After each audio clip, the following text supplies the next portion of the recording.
Você escolheu o melhor lugar dessa terra hoje, que é a presença de Deus. Abre aqui. Você é bem-vindo, você tem liberdade para adorar o nome dEle. Aleluia, Jesus. Obrigado, Senhor.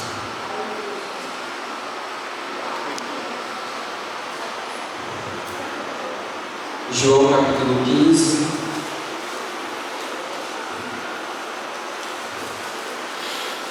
É um capítulo que a gente tem estudado na escola bíblica.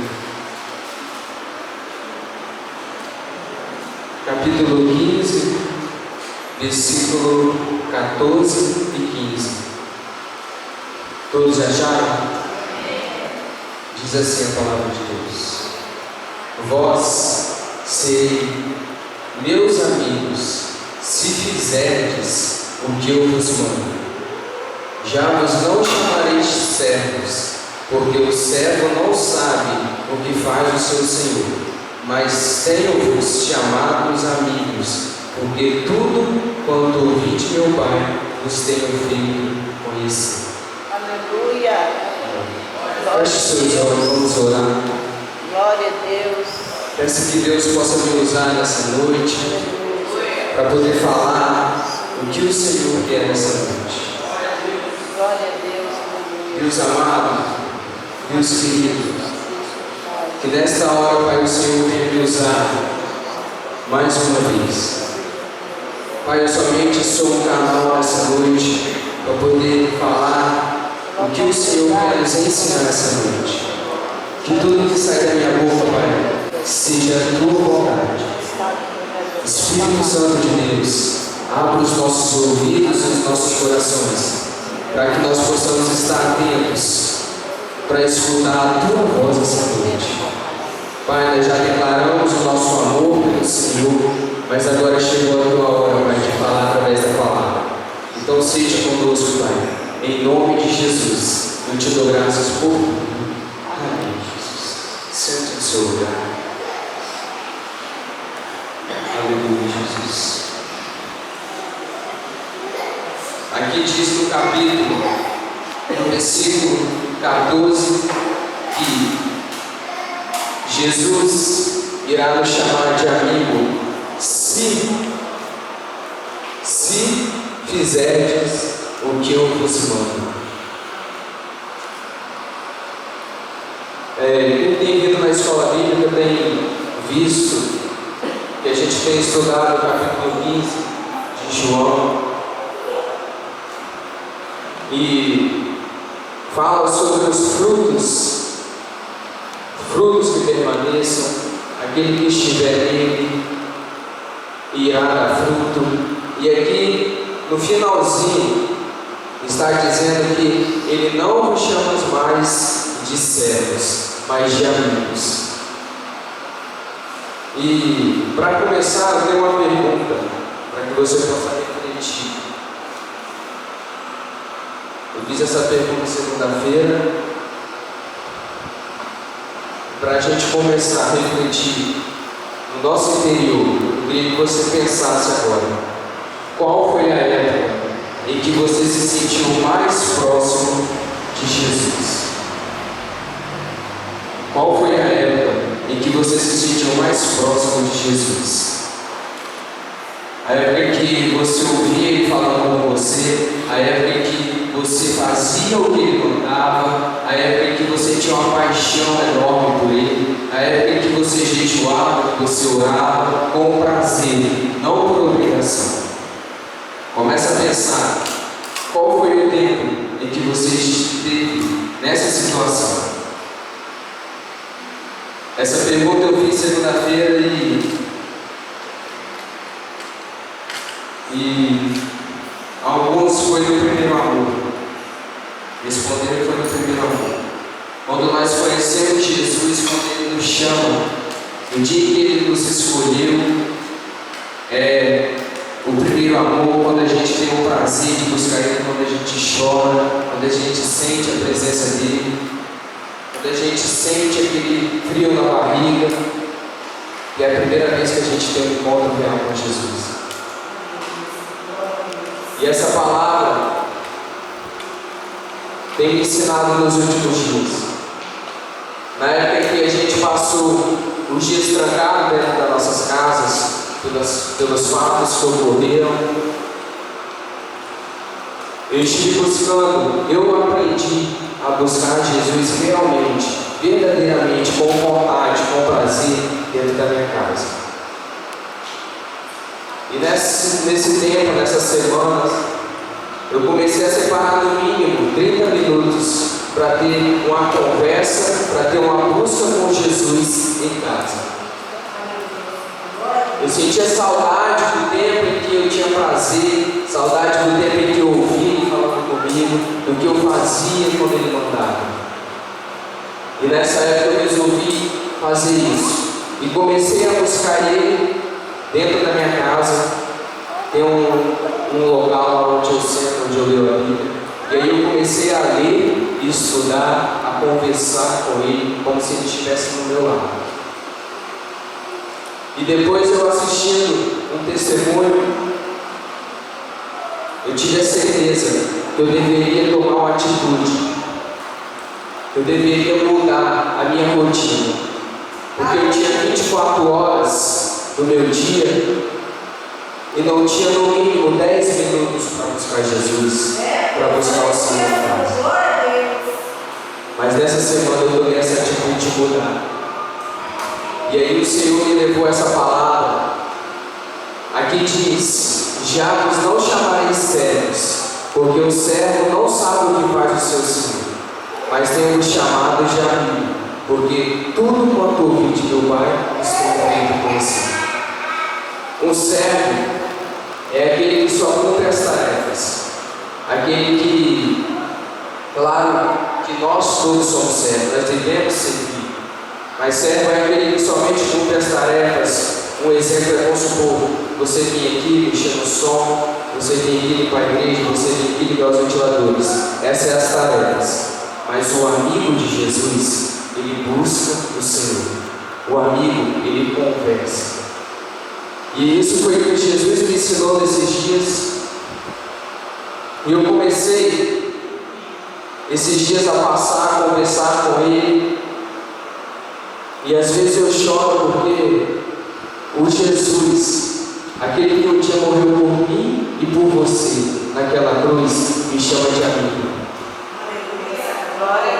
E isso é um privilégio para mim, saber que Ele não me chama mais de servo, Ele me chama de amigo. Porque eu aprendi que eu devo ter um relacionamento com Ele. Colocando nos dias de hoje, para você conquistar, para você ter uma amizade em que você confia, em que você tem uma confiança muito grande, você precisa levar um tempo, você precisa se relacionar com a pessoa para poder conhecer, para você poder confiar. Você precisa conhecer se a pessoa é confiável, você precisa conversar com ela. E é assim nos dias de hoje. É assim com Jesus. Você precisa confiar nele, você precisa conversar, você precisa conhecer o Jesus que você conhece, o Jesus que você serve.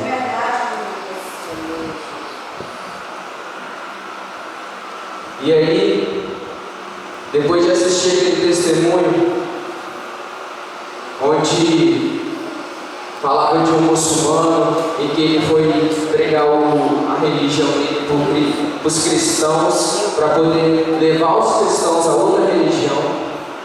O pai dele mandou ele para uma cidade, eu comentei isso na célula. O pai dele mandou ele para uma cidade como missionário, para fazer os cristãos se converter a outra religião. E aí, para ele saber o que o cristão seguia, ele foi ler a Bíblia, comprou uma Bíblia, e aí ele leu o livro de Mateus, depois leu o livro de Marcos, e quando ele chegou no livro de Lucas, ele aceitou Jesus dentro do quarto. E aí, depois de 6 meses, ele voltou para casa, e o pai dele olhou com a cara feia para ele e perguntou o que ele estava fazendo ali. E aí ele falou que ele se converteu ao cristianismo. E de acordo com aquela religião do pai dele, o pai dele é como se fosse um líder religioso naquela cidade. E aí ele falou para o pai dele: tem uma coisa que eu vou te falar, mas você não vai gostar. mas Jesus mandou te falar que Ele é o único e suficiente Salvador das nossas vidas. E aí o pai dele olhou para ele e falou que tinha vergonha dele, que tinha nojo dele, que ele não era um menino bom e que a partir daquele dia ele não fazia mais parte da família e que ele não usaria mais o sobrenome da família. E aí foi a primeira rejeição que ele teve após se converter ao Evangelho. E aí ele foi procurar uma família cristã, uma igreja, e chegando na igreja o pastor falou: eu até acredito na sua conversão, mas eu não posso te acolher aqui porque senão eles vão vir te buscar. Porque ele tinha se convertido em outra cidade, no sul desse país, e ele queria ficar na igreja lá no norte, e nessa igreja só podia ficar quem conheceu Jesus no norte. E aí ele foi em outra igreja, ele não foi aceito, e aí ele foi para outra igreja. Chegando nessa igreja, o pastor falou que não acreditava na conversão dele. E aí ele resolveu ir morar na rua por 3 anos como mendigo. Colocando nos dias de hoje, eu não sei se eu ou você teria essa coragem de servir a Deus, acabado de se converter, se rendido ao Evangelho, tendo 3 rejeições da família e de 2 igrejas cristãs, a qual você acabou de conhecer esse caminho e a própria igreja te rejeitou. Eu não sei se você teria coragem de morar 3 anos na rua, servindo a Jesus, virar mendigo, mesmo assim, não negar Jesus. E aí eu me coloquei diante dessa situação, porque ele podia, do nada, negar tudo e voltar para casa dele, falar que ele não tinha aceitado Jesus, mas ele continuou e morou na rua servindo, sendo cristão durante 3 anos. E aí um dia um pastor chamou ele para morar com ele, conversou com ele, deu casa, ensinou o amigo, ensinou o caminho certo mesmo, e deu a filha dele para ele casar. E aí ele hoje é casado com essa mulher, tem 3 filhos, um de 5, um de 8 e um de 15.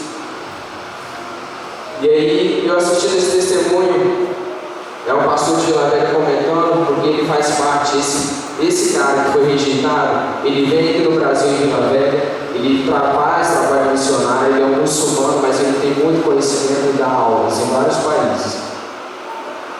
E aí um dia ele contando essa situação que aconteceu, ele falou que de 2 em 2 semanas, ele, a esposa dele, os filhos dele, de 5, de 8 e de 15, era apedrejado na rua, era espancado por pessoas daquele país. E nesse dia que ele estava contando, ele falou para o pastor, 42 dias atrás, a minha mulher foi estuprada na minha frente por 7 homens, e a única coisa que ela gritava era: não nega Jesus.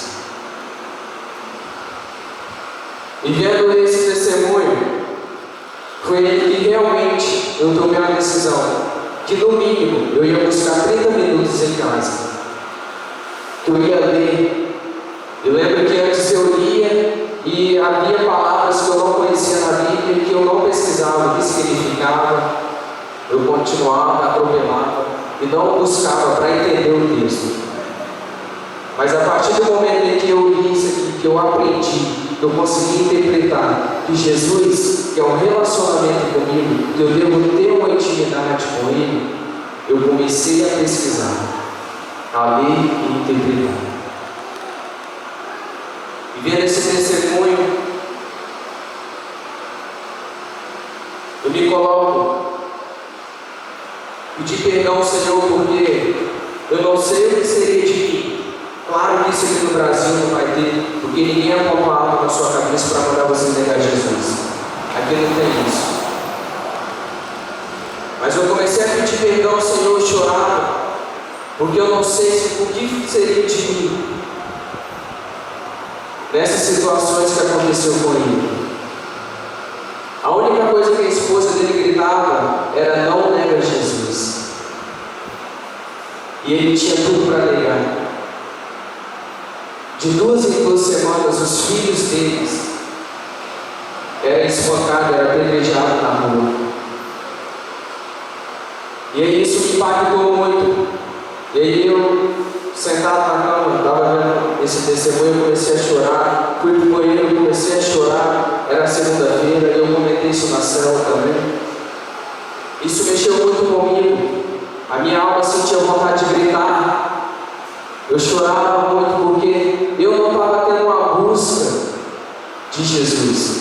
E precisou acontecer essas coisas aqui no estado para que eu pudesse aprender e buscar ele em casa.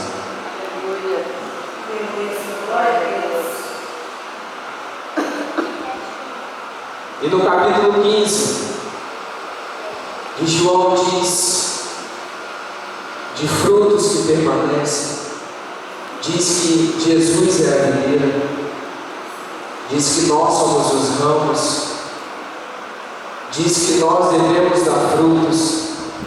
E quando você se torna um amigo de Jesus, você dá fruto. Quando você se torna um amigo de Jesus, você ganha almas. Quando você se torna amigo de Jesus, você obedece o que Ele manda.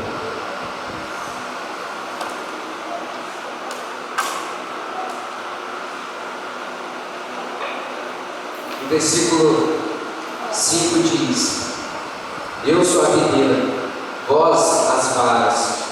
Quem está em mim e eu nele, este dá muito fruto, porque sem mim nada podereis fazer.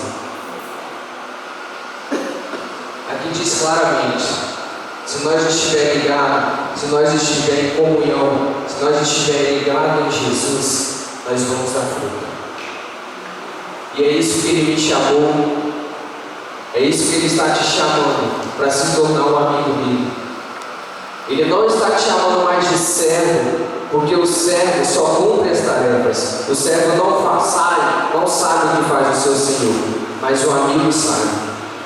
O amigo obedece, e a obediência precede a bênção. Se você obedece, tudo bem. E aí que entra aquele texto mais uma vez, de Mateus 6,33. Se você buscar, se você obedecer primeiro o reino, Jesus, o resto vem. Se você fizer isso, você vai fazer como Maria fez. Escolheu a boa parte. Escolheu Jesus, escolheu obedecer. No versículo 7 diz: Se vós estiveres em mim, e as minhas palavras estiverem em vós, pedirei tudo o que quiseres, e vos será feito. Glória a Deus. Ali nesse texto diz se. É se. Se vocês estiverem nele, se vocês fizerem o que eu vos mando, o que ele manda, ele nos chamará de amigo. E quando eu